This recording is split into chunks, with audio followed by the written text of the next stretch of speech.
സുഹൃത്തുക്കളെ, വസൂരിമാല എന്ന നോവലിനെ കുറിച്ചുള്ളൊരു സംവാദമാണ് ഇവിടെ നടക്കേണ്ടത്. തീർച്ചയായിട്ടും ഗ്രന്ഥകർത്താവ് തന്നെ ഇവിടെ ഉണ്ട് എന്നുള്ളത് വളരെ സന്തോഷമുള്ള കാര്യമാണ്. ഇതിൽ പലരും വായിച്ചിട്ടുണ്ട്, വിനയായിട്ട് വായിച്ചിട്ടുണ്ട്, ഡോക്ടർ വായിച്ചിട്ടുണ്ട്.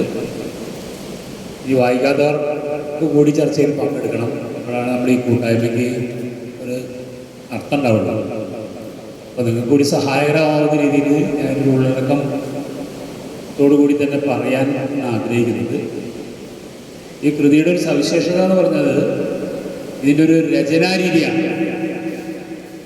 അങ്ങേയറ്റം ലളിതമായ ഋജുവായിട്ടുള്ള ഒരു രീതിയുണ്ട്. മാത്രമല്ല, എഴുത്തുകാരനായ പഴശ്ശി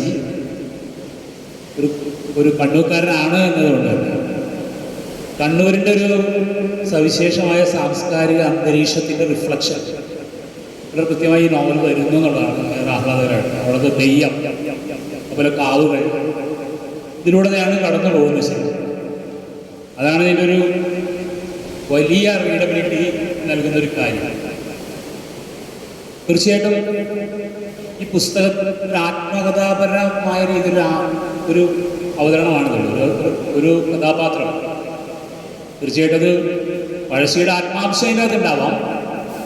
പക്ഷെ ഇതിൻ്റെ നരേറ്റർ എന്ന രീതിയിൽ അയാളുടെ ആത്മകഥ വിവരിക്കുന്ന രീതിയിലാണ് ഈ നോവല് പിന്നെ പുരോഗമിക്കുന്നത്. അപ്പം അതിൻ്റെ ഒരു പ്രധാനപ്പെട്ട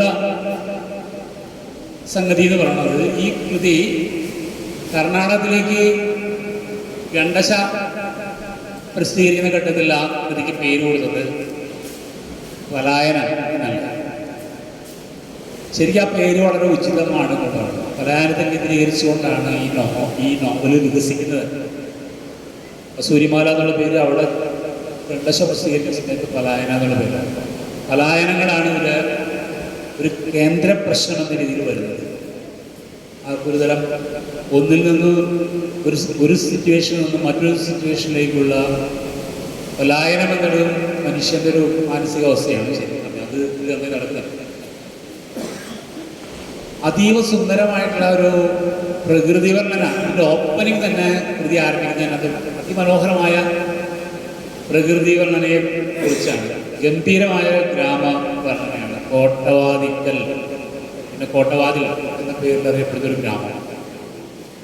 അതിൻ്റെ സവിശേഷതകൾ മുഴുവൻ വളരെ സൂക്ഷ്മമായി നിരീക്ഷിക്കുകയും നമ്മളൊക്കെ തന്നെ പെട്ടെന്ന് തന്നെ അതിൻ്റെ പ്രകൃതി ദൃശ്യങ്ങളിലേക്ക് ആനയിക്കപ്പെടുകയും ചെയ്യുന്നതാണ് അതിൻ്റെ ഒരു രചനാ രീതി.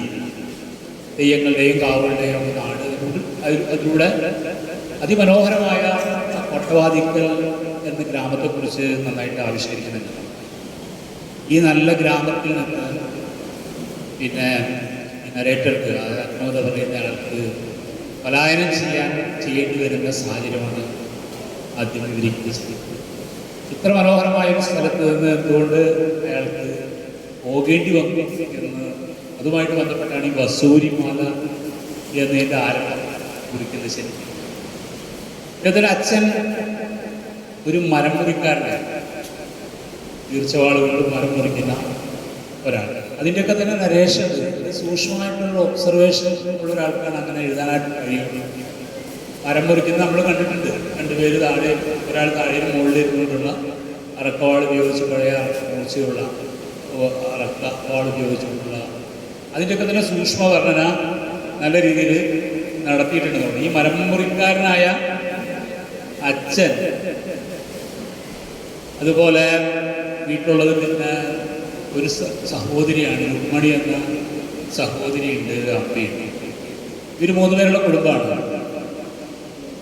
അങ്ങനെ ഇരിക്കുമ്പോഴാണ് ശരിക്കും ഈ പിന്നെ കഥാനായകനെ സംബന്ധിച്ചിടത്തോളം, അല്ലെങ്കിൽ നായകനെ സംബന്ധിച്ചിടത്തോളം ഉണ്ടാവുന്ന ഈ വീട്ടിൽ നിന്ന് വിട്ടുപോകാൻ ഉള്ളൊരു സാഹചര്യം സൃഷ്ടിക്കപ്പെടുന്നത്. ആ ഗ്രാമത്തിൻ്റെ വർണ്ണനയിൽ തന്നെ എല്ലാ ഒരു യൂത്തായിട്ട് വരുന്നത്, മാസം കഴിഞ്ഞിരിക്കുന്ന ഒരു ചെറുപ്പക്കാരുടെ മാനസികാവസ്ഥകളെ കുറിച്ച് വളരെ ഗംഭീരമായി തന്നെ ആവിഷ്കരിക്കുന്നത്. കാളവണ്ടി, അന്ന് വാഹനങ്ങളില്ലാത്ത സ്ഥലത്ത് കാളവണ്ടിയാണ് അവിടുത്തെ ഒരു പ്രധാനപ്പെട്ട വാഹനം. ആ അച്ഛന്മാൻ എന്ന് പറഞ്ഞ ഒരാളുടെ കാളവണ്ടിയിൽ കയറി അയാൾ ഇവരോട് സ്നേഹം കൊണ്ട് സ്കൂൾ വിട്ട് പോരുമ്പോൾ കാളവണ്ടിയിൽ കയറുമ്പോഴാണ് അറിയുന്നത്. അങ്ങനെ കാളവണ്ടിയിൽ കയറി പോയിക്കൊണ്ടിരിക്കുമ്പോഴാണ് രണ്ട് ഭാഗത്തും മുടിമുടഞ്ഞിട്ട ഒരു പെൺകുട്ടിയെ, ടീനേജേഴ്സിനെ സംബന്ധിച്ചോളം ആകർഷണ തോന്നുന്ന രീതിയിലുള്ളൊരു ചെറിയ കുട്ടി വീണ എന്ന പേരുള്ള ഒരു കുട്ടിയെ ആണ്. വീണയുടെ പേരൊക്കെ പിന്നീട് കണ്ടുപിടിക്കുന്നത്. അപ്പോൾ ഒരു അട്രാക്ഷൻ എന്ന് പറഞ്ഞത് യൂത്തിന് തോന്നുന്ന അട്രാക്ഷൻ ആ കുട്ടിയോട് തോന്നുന്നുണ്ട്. അതിനെക്കുറിച്ച് അന്വേഷിക്കുന്നുണ്ട്. അതിൽ സഹായിക്കുന്ന ചില ആളുകളുണ്ട് അദ്ദേഹത്തെ. അങ്ങനെ ഈ കുട്ടിയുടെ വേറെ ബോർഡ്സ് എവിടെയാണെന്നൊക്കെ കാര്യങ്ങളൊക്കെ മനസ്സിലാക്കി ആ കുട്ടിയോട് തൻ്റെ പ്രണയം വിളിച്ചു പറയാൻ ആഗ്രഹിക്കുകയും ചെയ്യുന്നു. അതിനുവേണ്ടിയുള്ള ശ്രമങ്ങൾ നടത്തി അവസാനം സഹായിക്കുന്ന ഒരാളുടെ സൈക്കിളിൽ കയറിയിരുന്ന് ലവ് ലെറ്റർ കൊടുക്കാൻ വേണ്ടിയിട്ട് പോകുന്നുണ്ട്. ഒരു സ്വാഭാവികമായിട്ടും നമ്മുടെ പോലെ ഈ പറയുന്ന പുരുഷൻ അല്ലെങ്കിൽ ആണുങ്ങൾക്കൊന്നും തൻ്റെ പ്രണയം തുറന്നു പറയാനുള്ള ധൈര്യമൊന്നും പലർക്കുണ്ടാവില്ല. അതുകൊണ്ട് തന്നെ പൊളിഞ്ഞു പോയ നിരവധി പ്രണയങ്ങൾ ഉണ്ട് എന്നുള്ള കാര്യം പറയാം. അപ്പോൾ ഇയാൾക്കത് കത്ത് കൊടുക്കാൻ പറ്റാതെ പിന്നെ അങ്ങനെ അപ്രത്യക്ഷമാവുക ചെയ്യാം. അവസാനം എഴുതി വെച്ച വളരെ മെനക്കെട്ട് എഴുതിയ ആ പ്രണയലേഖനം പത്തടിപ്പാലം എന്നൊക്കെ പറഞ്ഞൊരു പാലത്തിൻ്റെ മുകളിൽ നിന്ന് വെള്ളത്തിലേക്ക് അത് ഇടാണ്. ഇയാളെ നല്ല കയ്യക്ഷരമാണെന്ന് പറയുന്നത്. കയ്യക്ഷരം കണ്ട് പരൽമീനുകളൊക്കെ ഓടി ആ കത്ത് വിഴുങ്ങി എന്നുള്ള രീതിയിലുള്ള സൂചനകൾ നൽകുന്നുണ്ടെന്നുള്ളത്. പോവാനുള്ളൊരു കാരണം പറഞ്ഞാൽ തീർച്ചയായിട്ടും പെട്ടെന്ന് ആ പ്രദേശം നേരത്തെ അരവിന്ദ മണിക്കശ്ശേരി പറഞ്ഞ പോലെ നാട്ടിൽ വസൂരി പടരുന്നു. ചുറ്റുവട്ടത്തുള്ളൊരു വസൂരി വരുന്നു. കിഴക്കേ വീട്ടിൽ വസൂരി വരുമ്പോൾ കിഴക്കോട്ട് പോകാതിരിക്കുന്നു, പടിഞ്ഞാറ് വീട്ടിൽ വസൂരി വരുമ്പോൾ പടിഞ്ഞാട്ട് പോകാതിരിക്കുന്നു. ഒടുവിൽ സ്വന്തം വീട്ടിൽ വസൂരി വരികയും രുക്മിണിയിൽ നിന്ന് കൊച്ചുപങ്ങൾക്ക് വസൂരി ബാധിക്കും. അപ്പം അച്ഛൻ പരിചരിക്കുന്നു. അമ്മ കുറച്ച് കഴിയുമ്പോൾ അമ്മയ്ക്കും അസുഖം വരുന്നു. അപ്പോഴും പയ്യൻ പിടിച്ചു നിൽക്കുന്നുണ്ട്, പുറത്തൊക്കെ ആയിട്ട് കൊലായിലൊക്കെ താമസിക്കുന്നുണ്ട്. പക്ഷേ സ്മോൾ പോക്സ് ആണ് ശരിക്കും പറഞ്ഞത്, വസൂരിയാണ്, നമ്മൾ ചിക്കൻ പോക്സ് അല്ല. അപ്പോൾ അത് വന്നു കഴിഞ്ഞാൽ സംഗതിക്കാരൻ ആലോചിക്കുന്നുണ്ട്, ചെറുപ്പക്കാരെന്നുള്ള രീതിയിൽ ആലോചിക്കുന്നുണ്ട്. അതിൽ കണ്ടിട്ടുള്ള വസൂരിക്കല ബാധിച്ചു വരുത്താൻ അല്ല ഒരാൾ പിന്നെ ഒരു ബഗ്ഗറായിട്ട് നടക്കുന്ന നിങ്ങൾ പിന്നെ കണ്ണ് നഷ്ടപ്പെട്ട ഒരാൾ നിങ്ങൾക്ക് കണ്ണുണ്ട്, എനിക്ക് വസൂരി പിടിച്ച് ഇങ്ങനെ ആയതാണ്, നിങ്ങൾ കണ്ണുള്ള നിങ്ങൾ എനിക്ക് സംഭാവന നൽകണമെന്നൊക്കെ പറഞ്ഞ് പരാമർശിക്കണം. അപ്പോൾ ഇതാണ് ഇയാളുടെ മനസ്സിലാക്കുന്നത്. കണ്ണാടിയിൽ നോക്കിയിട്ട് കൊടിമീശ മുളച്ച സുന്ദരമായ മുഖം ഇനി വസൂരിക്കല കൊണ്ട് വികൃതമാവുമല്ലോ എന്ന് ഓർമ്മിച്ച് ഒരു ആലോചന ഈ പയ്യനെ വല്ലാതെ അലക്കുന്നുണ്ട് എന്നുള്ളതാണ്. ഒടുവിൽ അച്ഛനും വസൂരി വന്നു, രൂക്ഷമായ രീതിയിൽ വന്നുകൂടിയിട്ട് ഇവനാ വീട്ടിൽ നിന്ന് ഓടിക്കുക. അതിനായിട്ട് പലായനം.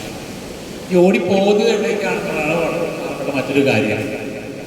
ഈ അച്ഛൻ, ഈ ഈർച്ച തൊഴിലാളിയായിട്ടുള്ള ഈ അച്ഛൻ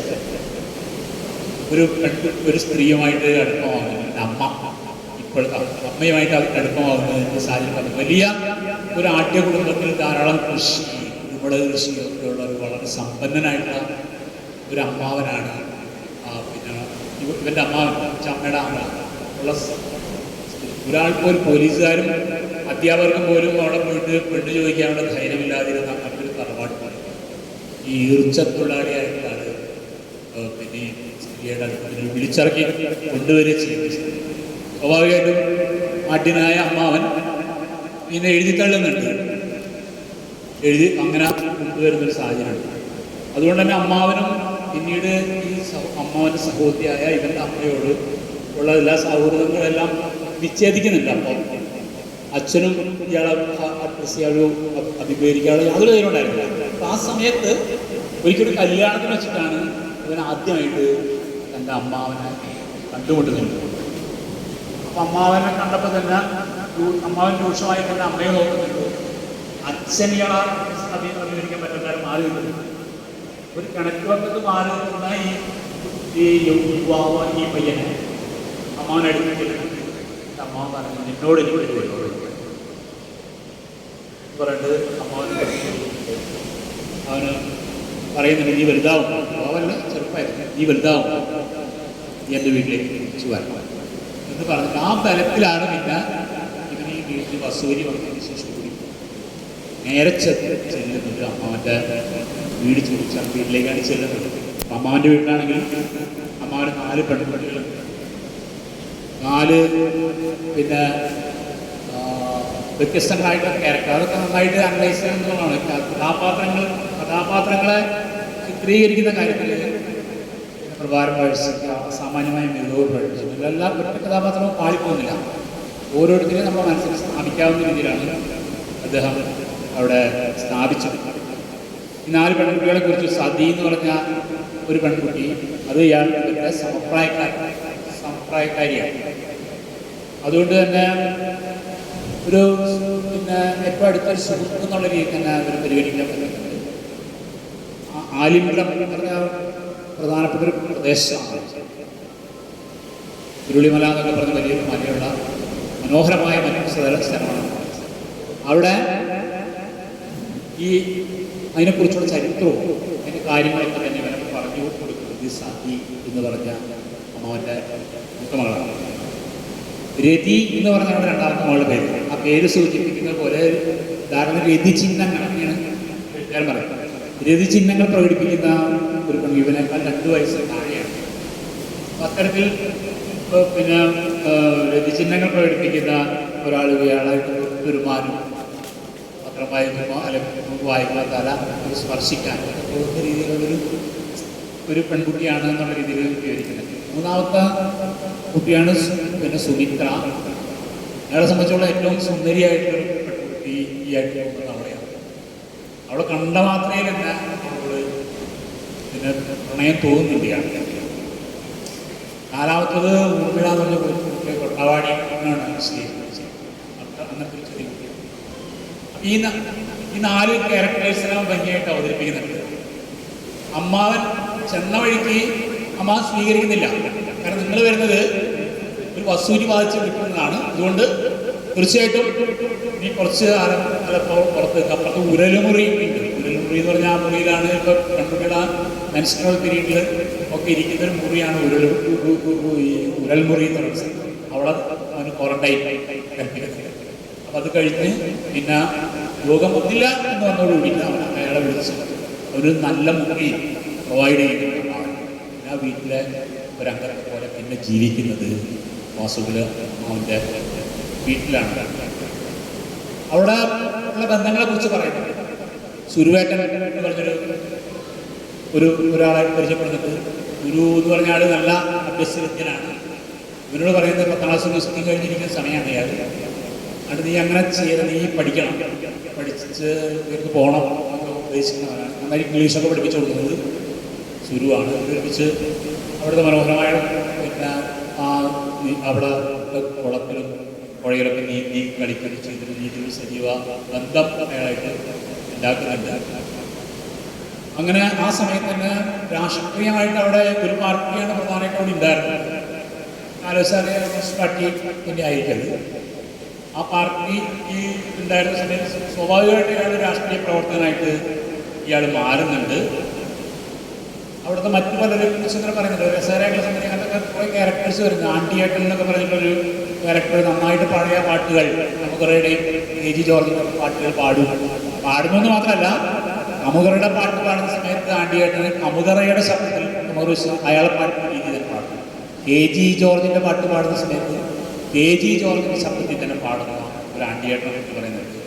അവിടുത്തെ സിനിമ കുറിച്ച് പറയുന്നുണ്ട്. ഇടയ്ക്ക് പോയി സിനിമ കാണുന്നതിനെ കുറിച്ച് പറയുന്നുണ്ട്. സിനിമയുടെ ന്യൂസ് റീലിനെ കുറിച്ച് നമ്മളൊക്കെ ഇപ്പം പറഞ്ഞിട്ട് ന്യൂസ് റീൽ ഉണ്ടായിരുന്നു പറഞ്ഞില്ല.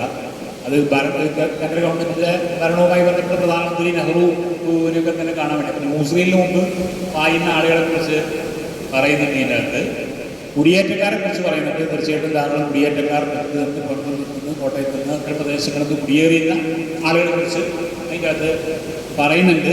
അവരാണ് ആശുപത്രി കുറേ കൂടി ലാഭകരമായ രീതിയിൽ ഈ ആലിപ്പുറത്തെ കൃഷിയെ വികസിപ്പിച്ചെന്ന് പറയുന്നത്.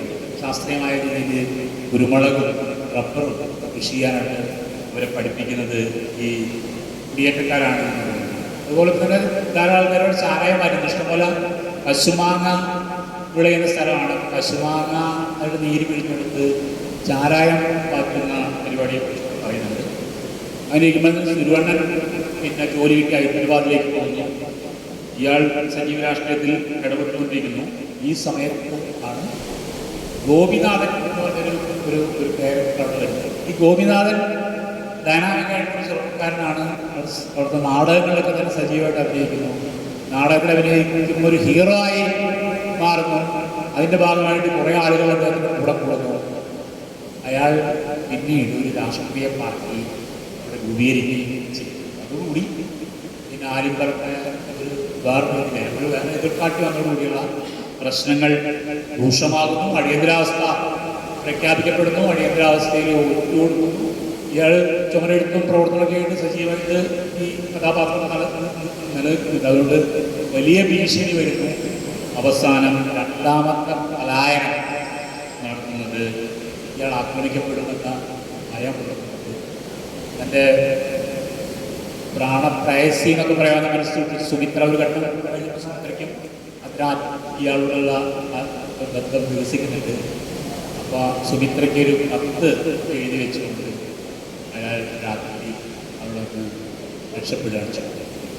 രണ്ടാമത്തെ പലായനം അവിടെ നടന്നു. അവിടെ നിന്ന് സ്വാഭാവികമായിട്ടും ട്രെയിനിൽ കയറി എങ്ങോട്ടെന്നില്ലാത്തൊരു യാത്രയാണ് നടത്തുന്നത്. ആ ട്രെയിനിൽ കയറി യാത്ര ചെയ്യുമ്പോൾ അദ്ദേഹം അവിടെ ഒരു കഥാപാത്രത്തെ കണ്ടുമുട്ടുന്നുണ്ട്. ജയരാം എന്നുള്ള കഥാപാത്രം ഒരു കണ്ടുപിടുന്നു. ജയരാം എന്നുള്ള കഥാപാത്രം അയാൾ പറയുന്നുണ്ട് രാഷ്ട്രീയത്തിലൊരു സാധ്യത പറഞ്ഞു കൊടുക്കുന്നുണ്ട്. ഇയാൾക്ക് രാഷ്ട്രീയത്തിൽ ഇടപെടുകയാണ് അന്ന് പറയുന്നത്. കാരണം അതൊരു പാർട്ടി ഗ്രാമത്തിൽ, അതായത് കോൺഗ്രസ് മാത്രം കോൺഗ്രസ് ഗ്രാമത്തിൽ, അല്ലെങ്കിൽ പാർട്ടി മാത്രം ഒരു പാർട്ടി ഗ്രാമത്തിൽ ചെല്ലുക, ആ പാർട്ടിയുടെ ആളായി മാറുക, അങ്ങനെ വെച്ചടി വെച്ച് മുന്നോട്ട് പോകാൻ പറ്റുന്ന വലിയ സാധ്യതയുണ്ടെന്നൊക്കെ പറയുന്നുണ്ട് ജയരാം പ്രതീക്ഷിച്ചത്. ഇയാളെ സംബന്ധിച്ചിടത്തോളം ഭയങ്കര വാരിക വായിക്കുന്ന ഒരാളാണ് ജയരാം. അയാളെ സംബന്ധിച്ച് അങ്ങനത്തെ ഒരു ആളാണ്. പക്ഷെ ഇങ്ങനത്തെ ഉപദേശം ഉണ്ടായിരുന്നു.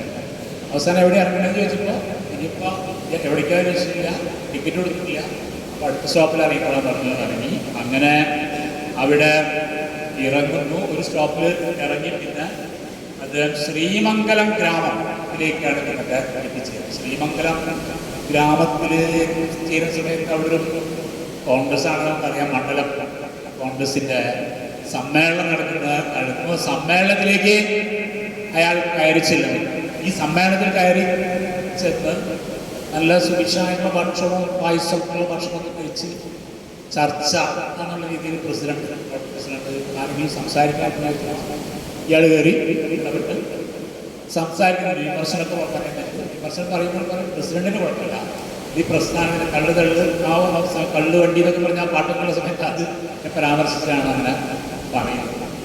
അതിൻ്റെ ഭാഗമായിട്ട് പിന്നെ പ്രസിഡന്റിന് കുഴപ്പമില്ല, പ്രസിഡന്റ് പുകഴ്ത്തിയിട്ട് പറയാം. പ്രസിഡന്റിന് ഇയാളോട് ഇഷ്ടം തോന്നുന്നു. പ്രസിഡന്റ് അക്ഷരാർത്ഥത്തിൽ ഇയാൾ കത്തെടുക്കുന്നു. പ്രസിഡന്റിന് കൊണ്ടുപോകുന്നു. പ്രസിഡന്റിന് വീണ്ടും നല്ല ഭക്ഷണം കൊടുക്കുന്നു.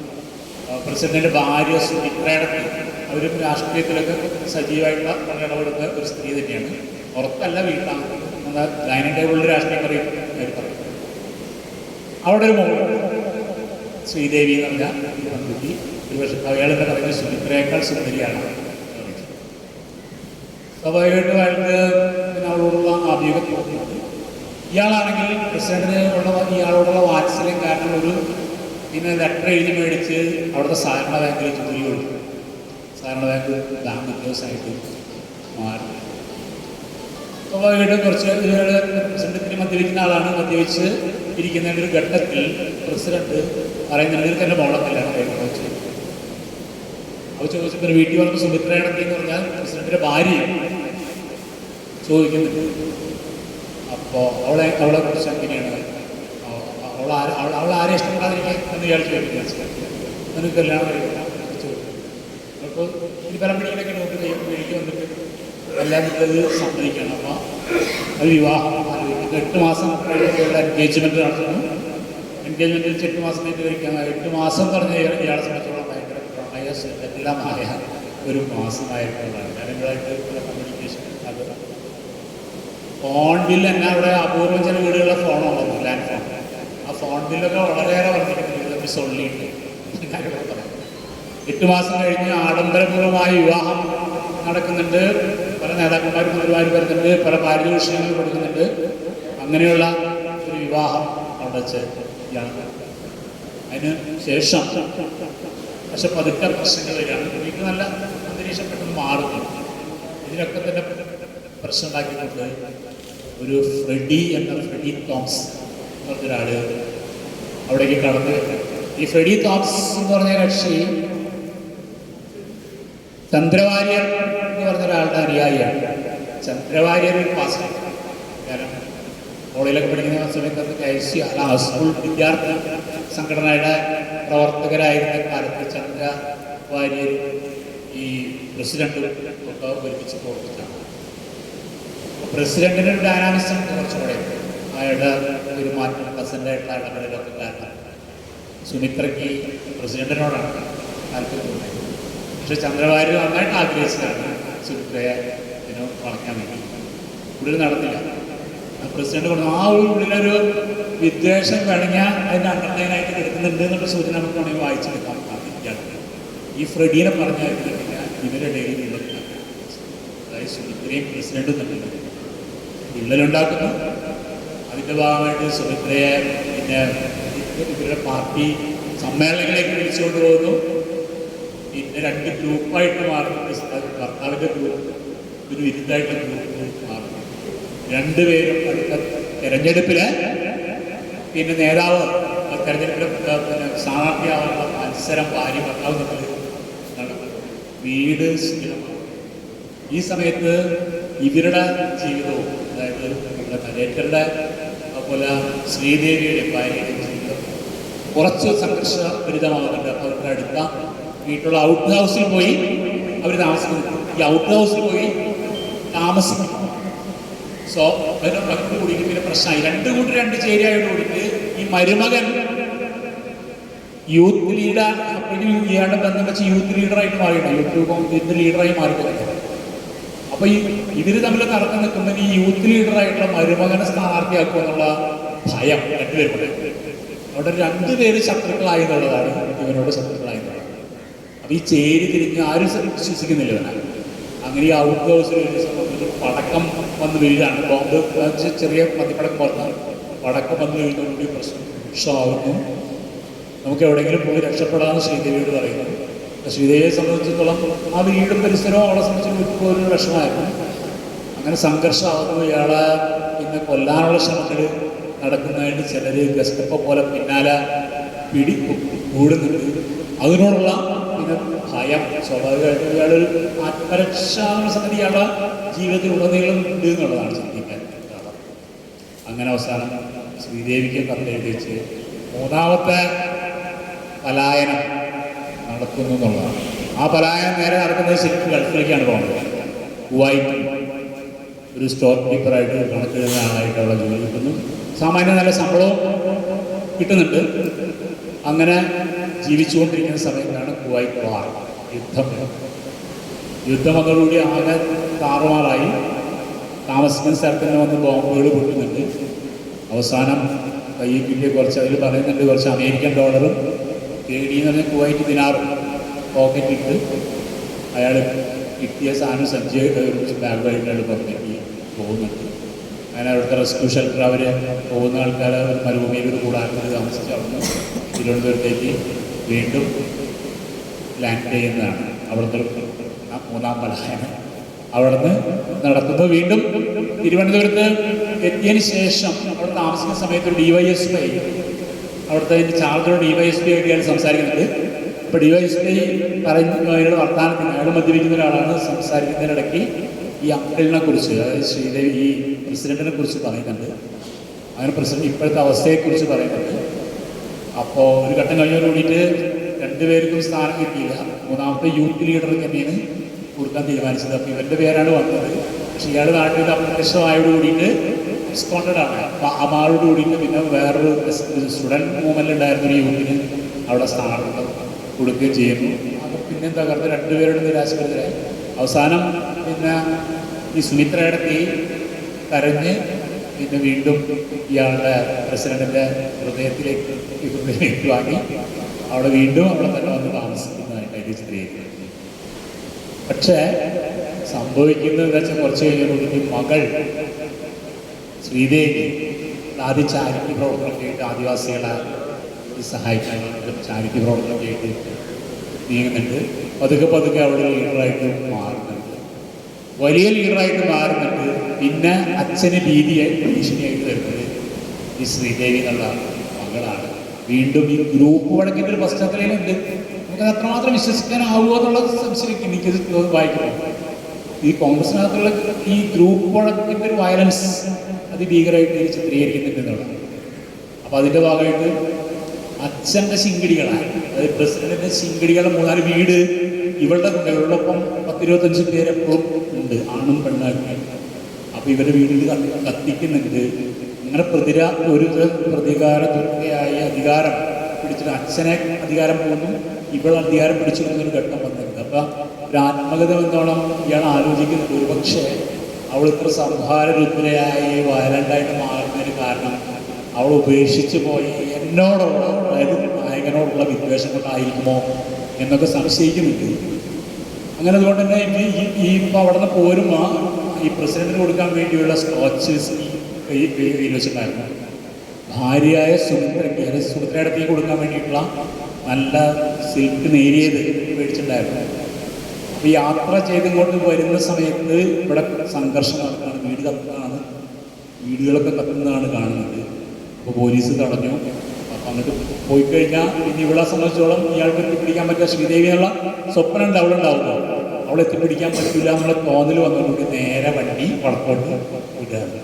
നേരെ വണ്ടി വടക്കോട്ട് സ്വാഭാവികമായിട്ടും അമ്മാവൻ്റെ വീട്ടിലേക്ക് വീണ്ടും തിരിച്ചെത്തുന്നു. ഇയാൾ വഴിയിലൊക്കെ വെച്ച് ചായ പിടിക്കാനെങ്കിൽ വണ്ടിയിലെടുത്ത് ഡ്രൈവർ പറയുന്നത് എനിക്ക് പോകണമെങ്കിൽ കുറച്ച് നേരം റെസ്റ്റ് ചെയ്യണമെന്നൊക്കെ പറയുന്നുണ്ട്.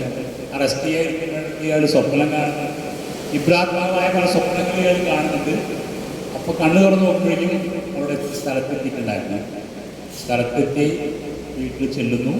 അമ്മാവൻ്റെ വീട്ടിൽ ചെല്ലുന്ന സമയത്ത് ഊരിക്കൂടി വരുന്നത് പുറത്തേക്ക് വന്ന അമ്മായിയെ കാണുന്നുണ്ട്.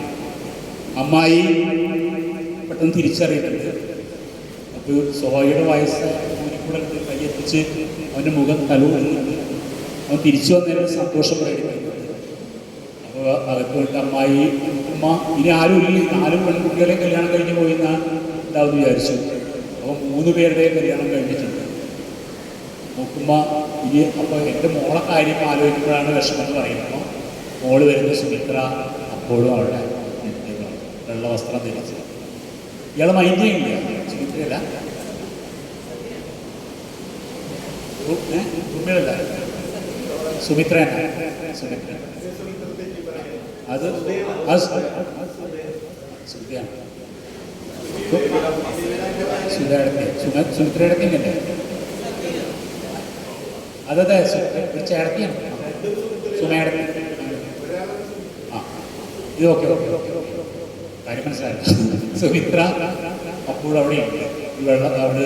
പക്ഷെ ഇയാൾ വേണ്ടത്ര മൈൻഡ് ചെയ്യില്ല തീരാ. ഇയാൾ പ്രതീക്ഷിക്കുന്ന രീതിയിലുള്ള മൈൻഡ് ചെയ്യില്ല. അവിടെ ഒരു വെള്ളവസ്ത്രം ധരിച്ച് പുറത്തിറങ്ങി തുളസിക്കത്തിൽ തലവെച്ച് അമ്പലത്തിലേക്ക് അപ്പോൾ പുതിയ അമ്പലമൊക്കെ നവീകരിച്ചിട്ട് അമ്പലത്തിലേക്ക് പോകും പറയേണ്ടത് അമ്മായി പറയുന്നത്. അമ്മായി ചോദിക്കുന്നില്ല ഇയാൾ എവിടെയായിരുന്നു, ഒന്നും ചോദിക്കുന്നില്ല. നല്ല ഭക്ഷണം കൊടുക്കുന്നുണ്ട്, ഇയാൾക്ക് പ്രിയപ്പെട്ട ഭക്ഷണം. അതിനൊരു ദിവസം അമ്മായി ഇല്ലാത്ത അമ്മായി ഒരു പോയ സമയത്ത് സുമിത്ര മാത്രമുണ്ട്. സുമിത്രയും ഒന്നും പറയാതെ തന്നെ അയാൾക്ക് ഏറ്റവും ഇഷ്ടപ്പെട്ട ഭക്ഷണമൊക്കെ ഉണ്ടാക്കി കൊടുക്കുന്നത്. ഇയാൾ സംസാരിക്കാൻ ശ്രമിക്കുന്നു, പക്ഷെ അവളൊന്നും പ്രത്യേകിച്ച് പറയുന്നില്ല. പക്ഷെ ഒരു ഘട്ടം കഴിഞ്ഞപ്പോൾ അയാൾ എന്നെ വിളിക്കുന്ന കത്ത് എഴുതി കൊടുക്കുക അദ്ദേഹത്തിന്. ഒരു വീട്ടിലുള്ള ആൾ ഒരു നീണ്ട കത്ത് എഴുതി. കത്തിൻ്റെ ഒരു പ്രതികരണം അവൾ പറയുന്നില്ല. അവസാനം ഇപ്പോൾ അവളെ കൈ പിടിച്ചുകൊണ്ട് പറഞ്ഞ് സുനി എനിക്ക് മാപ്പ് തരും എന്നൊക്കെ പറയുന്നത്. അതുകൊണ്ട് കരയുന്നുണ്ട്.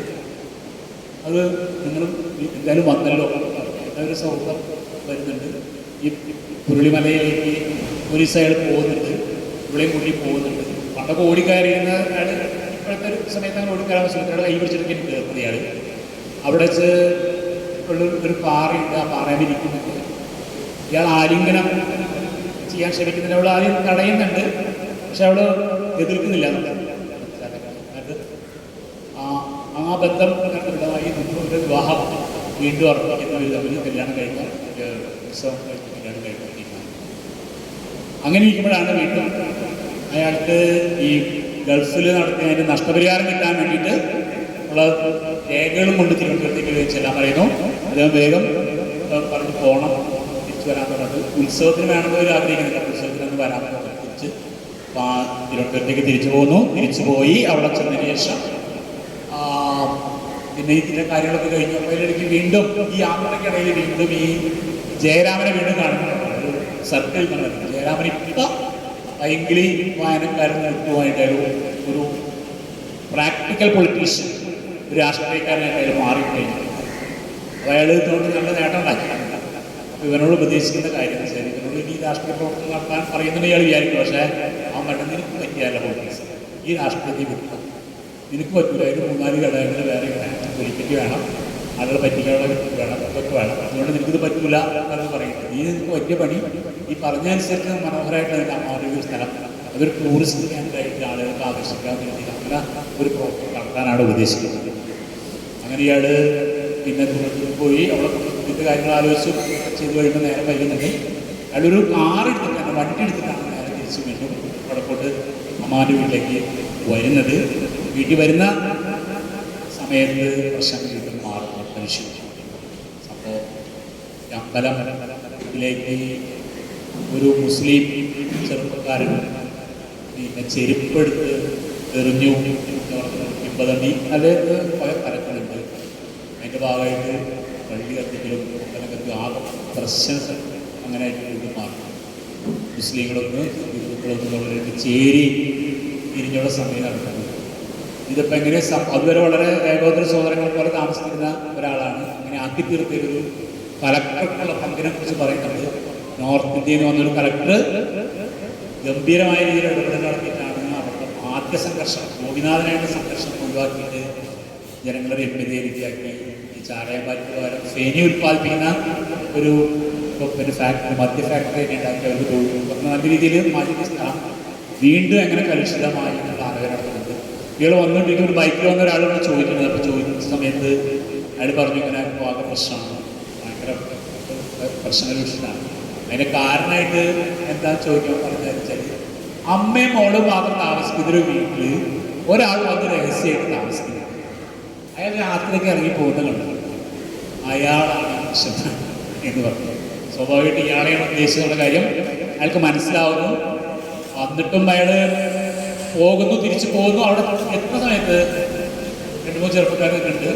അപ്പോൾ വിചാരിച്ച അമ്മായി പറഞ്ഞു കൊടുത്തത് അപകടം പറയാൻ വേണ്ടി വിട്ടതാവുകയായിരിക്കും. പക്ഷേ ടോർച്ച് അടിച്ചാൽ ഇവനാണ് പിടിച്ചോളാന്ന് പറഞ്ഞിട്ട് ഇവനെ ഓടിക്കുക. ഇവന് ഓടി രക്ഷപ്പെട്ടു. അവസാനം പല മരങ്ങളൊക്കെ കയറി അവസാനം സ്വന്തം നാട്ടിൽ പിറന്ന വീടിനോടെ എത്തിച്ചേർന്നു. വീട്ടിലേക്ക് ചെല്ലുന്നു. വീട്ടിലേക്ക് ചെല്ലുമ്പോൾ അമ്മ ഒറ്റമടിക്കുന്നുണ്ട്, തലയൊക്കെ നിറച്ചിട്ടുണ്ട്. അമ്മ മോനെ കണ്ടതിലുള്ള വലിയ സന്തോഷം കഴിക്കുന്നുണ്ട്. അച്ഛൻ ഡിഗ്രിയായിട്ട് പല്ല് വയ്ക്കാൻ വന്നാണ് ഇവരെ കണ്ടുപിടിച്ച് അത്ഭുതപ്പെട്ട അച്ഛനടുത്ത് വരുന്നത്. സഹോദരി അങ്ങനെ ആ വീട്ടിലേക്ക് കേട്ട് അവയെ പ്രാപിക്കുകയും അവിടെ പറഞ്ഞ് അവസാനിപ്പിക്കണം. അങ്ങനെയാണ് അവിടെ ഇവന് അച്ഛന് വേണ്ടി കാപ്പി ഉണക്കുന്നു. അവന് സഹോദരി രുക്മിണി കാപ്പി ഉണങ്ങുന്ന സമയത്ത് കാപ്പിയിൽ നെയ്യ് ഇടുന്നൊരു പരിപാടി ഉണ്ട് അവിടെ പറയാറുണ്ട്. നമ്മളിവിടെ ചായയിൽ നെയ്യ് വെറുതെ ചായയിൽ നെയ്യ്, ആ നെയ്യിട്ട് കുടിക്കുന്ന സമയത്ത് പെട്ടെന്ന് വസൂരിക്കലയാണ്. ഈ നെയ്യ് ഇങ്ങനെ ചെറിയ ചെറിയ വട്ടങ്ങളെ വൃത്തത്തിൽ വരില്ല, വസൂരിക്കല അങ്ങനെ അത് ഫീൽ ചെയ്യുന്നു. അപ്പുറത്ത് നല്ല ദോശ ഉണ്ടാക്കുന്നത് അവസാനിക്കുകയാണ് ചെയ്യുന്നത്. ഞാൻ അവസാനിപ്പിക്കുകയാണ്. ഇതാണ് അത് ഞാൻ പുതിയ വായിക്കാത്തോടാണ് പ്രശ്നമായിട്ട് പറഞ്ഞത്. ഞാൻ നേരത്തെ സൂചിപ്പിച്ച പോലെ ഒരു രചനാ രീതി അങ്ങേയറ്റം റീഡബിൾ ആയിട്ടൊരു രചനാ രീതിയുണ്ട്. പിന്നെ ഇതിൻ്റെ സന്ദർഭങ്ങളൊക്കെ തന്നെ അങ്ങനെ ഓർഡർ സ്വാഭാവികമായിട്ട് വികസിക്കുന്ന പോലെ വരുന്നുണ്ട്. എനിക്ക് സംശയം ഈ കാര്യത്തിൽ മാത്രമേ ഉള്ളൂ. ഈ ഗ്രൂപ്പ് വഴക്ക് ഇത്രമാത്രം വയലൻ്റ് ആവുമോ, കോൺഗ്രസിനകത്ത് ഗ്രൂപ്പ് വഴക്കും ഇത്ര വയലൻ്റ് ആവുമോ എന്നുള്ള സംഭവമുണ്ട്. മറ്റത് സ്വാഭാവികമായിട്ടും വരാവുന്ന കാര്യങ്ങൾ. രണ്ടാമത് തിരിച്ചു വന്നപ്പോൾ ഈ ഹിന്ദു മുസ്ലിം വഴക്കും എന്തെങ്കിലും കൊണ്ടുണ്ടാവുന്നതാണ്. എന്തായാലും ഒറ്റയടിക്ക് വായിച്ചു തീർക്കാവുന്ന ഒരു പുസ്തകമാണ്. ഞാനൊരു തവണ തന്നെ വായിച്ചിട്ടുള്ളൂ വെറുതെ വീട്ടിലൊക്കെ ചെയ്യും. പക്ഷെ ഇത് എങ്കിലും ഓർമ്മയിൽ എത്തുന്നു എന്നുള്ളത് തന്നെ ആ പുസ്തകത്തിൻ്റെ ഒരു പ്രാധാന്യമായിട്ട് മനസ്സിലാക്കാം. ഇനി ബാക്കിയുള്ളവർ സംസാരിക്കും. ഇനി എട്ടാണോ സംസാരിക്കുന്നത്? ആദ്യം അങ്ങനെ തുടങ്ങിക്കോളൂ.